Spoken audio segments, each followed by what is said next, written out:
अतिथि शिक्षक। जब विद्यालयों में शिक्षक की कमी थी, उस दौरान शिक्षकों की कमी पूरा करने वाले थे अतिथि शिक्षक। जब विद्यार्थी विद्यालय नहीं पहुंचते थे तो जागरूक करने वाले थे अतिथि शिक्षक। लेकिन आज जब बीपीएससी के थ्रू शिक्षकों की बहाली हुई तो अतिथि शिक्षकों को दूध में पड़े मक्खी की तरह सरकार जो है निकाल दी। लगभग 1.5 साल से बेरोजगार बैठे। कल्पना कर सकते हैं कि उनका परिवार कैसे चलता होगा। प्रतिदिन दैनिक हिसाब से 1-1 हजार रुपए उन्हें वेतन भी दिया जाता था, लेकिन अब स्थिति ऐसी आ गई है कि 1.5 साल से घर पे बेरोजगार बैठे हैं। कईयों की तो ऐसी हो गई है कि अब किसी फॉर्म भरने के लायक भी नहीं। यानी उनका सीधे तौर पे कहना है कि सरकार हम लोग को सड़कों पर ला दी है, अब हम लोग किसी लायक नहीं। इसी मुद्दे पे बात करेंगे। हमारे साथ मौजूद हैं राष्ट्रीय लोक मोर्चा, जो इसके राष्ट्रीय अध्यक्ष हैं उपेंद्र कुशवाहा, उनके पार्टी के अनुसूचित जाति के प्रदेश अध्यक्ष अशोक राम जी।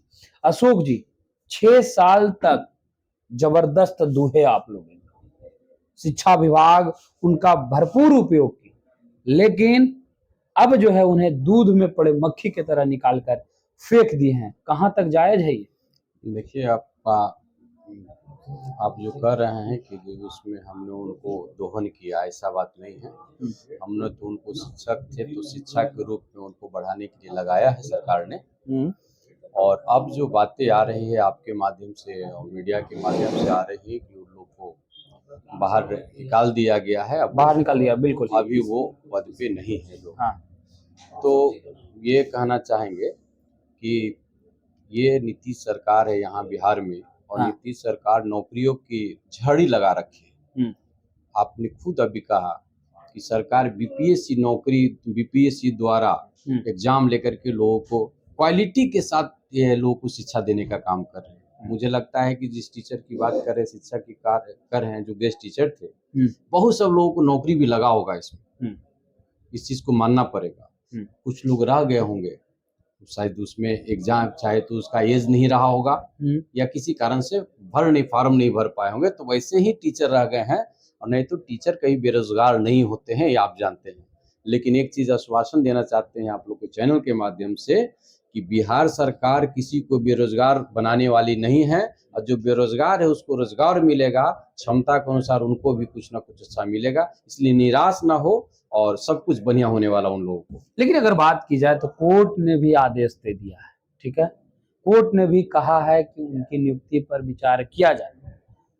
शिक्षा विभाग क्यों नहीं विचार कर रही है? अतिथि शिक्षक तो रोज रोज जा रहे हैं, कभी जनता दरबार लग रहा है वहां पहुंच रहे हैं, गर्दनीबाग धरना स्थल पहुंच रहे हैं, नीतीश कुमार से मुलाकात करने की बात कर रहे हैं, लेकिन क्यों नहीं सुन रहे हैं? फिर कोर्ट का आदेश का भी अवहेलना आप लोग कर रहे हैं। यानी मतलब आपकी सरकार जो है कोर्ट से भी ऊपर है। नहीं, एक बात समझ लीजिए, अगर कोर्ट का निर्णय आया है तो निश्चित सरकार उस पर संज्ञान ली होगी। कब आएगी? उस पर देखिए, जब कोर्ट का निर्णय आता है, अभी ये एग्जैक्ट पता नहीं है, ना बता पा रहे हैं कि कब निर्णय आया है। तो जब कोर्ट का निर्णय आता है तो कोई भी सरकार उसको समीक्षा करती है, समीक्षा करके बाद नियमावली बना करके उसलिए इम्प्लीमेंट कराने का काम करती है। तो प्रोसेस का चीज, टेक्निकल चीज है ये, कि अगर आदेश आया है तो निश्चित रूप से सबको को न्याय मिलेगा। और सभी टीचर है भाई, हम लोग सम्मान करते हैं कि उनको अभी योगदान मिले और सम्मान उनको मिले। सिर्फ थोड़ा सा इंतजार करना होगा। ये सरकार सबको न्याय देने वाली है, इन लोग को, टीचर को निराश नहीं होने की जरूरत है। अगर जजमेंट आया है तो निश्चित सबों को जैसे कि न्याय मिले।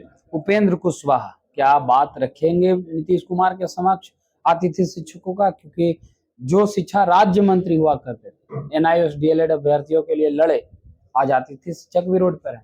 क्या उपेंद्र कुशवाहा लड़ेंगे? देखिए, हमारे राष्ट्रीय अध्यक्ष माननीय उपेंद्र कुशवाहा जी शिक्षा की लड़ाई में अग्रणीय श्रेणी बिहार में निभाते रहे, और आज भी प्रथम अगर उनका एजेंडा में होता है शिक्षा में सुधार कैसे हो, अच्छा गुणवत्ता पूर्वक कैसे शिक्षा में सुधार हो, और कैसे गरीब के बच्चे भी पढ़े, इस पर नित्य दिन वो काम कर रहे हैं। तो निश्चित रूप से इन लोग के अगर कोर्ट के द्वारा इस तरह का मामला आया है तो हमारे नेता उस पर पहल करेंगे, हम लोग भी पहल करेंगे कि उनको न्याय मिले और वो अपना जिंदगी खुशी खुशी बिताते हुए अच्छा शिक्षा दें। ये हम लोग भी प्रयास करेंगे। चलिए, तो ये थे हमारे साथ राष्ट्रीय लोक मोर्चा के अनुसूचित जाति के प्रदेश अध्यक्ष अशोक राम, जिनसे आपने तमाम बातें सुनी, उन्होंने सीधे तौर पे कहा कि कोर्ट का आदेश अगर आया है तो हमारे नेता जो है जरूर संज्ञान लेंगे और शिक्षकों के हक में फैसला आएगा। फिलहाल इस खबर में इतना ही। धन्यवाद।